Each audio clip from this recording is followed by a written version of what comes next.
पद्मवर्णाम् हरिणीम् सुवर्णरजतस्रजाम् चन्द्राम् हिरण्मयीम् लक्ष्मीम् जातवेदो महावः ताम् महावः जातवेदो लक्ष्मीमनपगामिनीम् यस्याम् हिरण्यम् विन्देयम् गामश्वम् पुरुषानहम् अश्वपूर्वाम् रथमद्याम् हस्तिनादप्रबोधिनी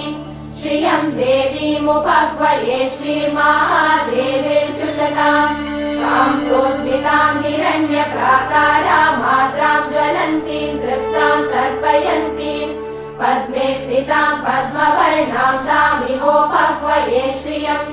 चन्द्राम् प्रभासाम् यशसा ज्वलन्तीम् श्रियम् लोके देवजुष्टामुदाराम् ताम् पद्मिनीमीम् शरणमहम् प्रपद्ये लक्ष्मीर्मे नश्यताम् त्वाम् वृणे